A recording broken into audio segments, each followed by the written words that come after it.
Recently, a politician passed remarks against the Prophet Muhammad, peace be upon him. Muslims have expressed their anger at the incident and demanded retribution. When the Prophet was himself insulted during his lifetime, the Quran said to him, "Ignore what they say and counsel them." When people used abusive language, the Prophet did not abuse them back, nor did he confront them with aggression. If someone speaks offensively to you, you can't demand that he be punished. If someone disrespects your Prophet, you can't react by violently damaging property and burning effigies of that person.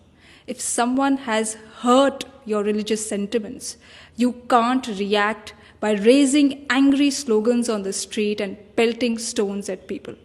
If we do this, we are doing something non-prophetic in the name of the Prophet. You can't demand that hate be stopped by spreading further hate.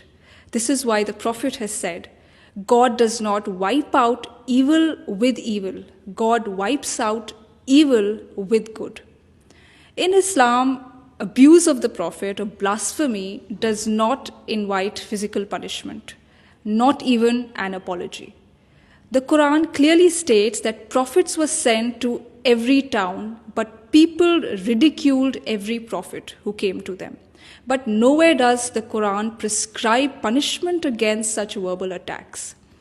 This is because people have the freedom to say whatever they want to say. God has not given anyone the right to place curbs on this freedom. If someone has issued a statement against the Prophet, you too can issue a statement in response to answer the objections raised. The Quran at no place states that if someone abuses or ridicules the Prophet, you should stop him from doing so.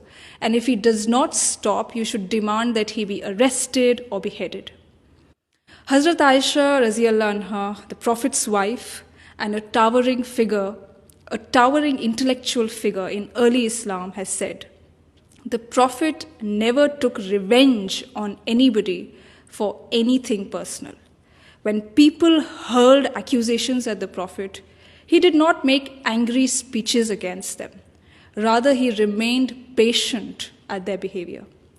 Why did the Prophet remain patient? Why did he forgive insults and scorn poured at him? Because the concern of the Prophet was to help people live on a higher spiritual plane. Now, if the Prophet started taking revenge and dragging people into bitter disputes, there would be no peace and no positive work. So to help people discover God and attain spiritual enlightenment, the Prophet did everything possible to prevent society from becoming a jungle of hate and violence. The Prophet therefore also countered negativity that he received with positivity.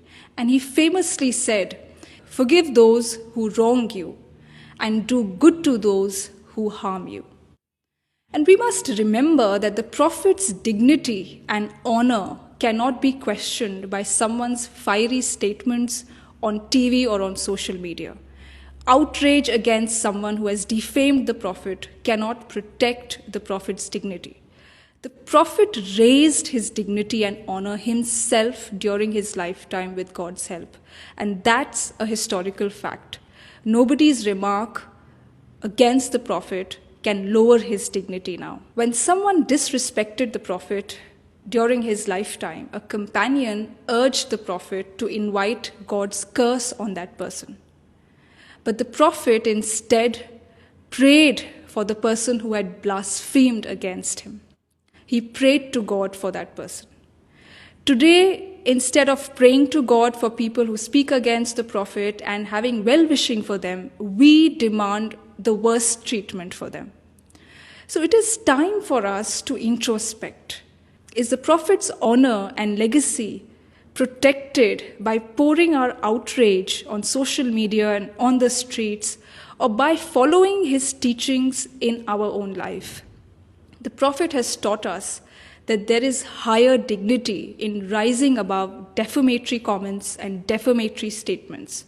The Prophet never lowered his dignity by raising his voice and stirring up a storm against such defamatory and insulting remarks passed at him.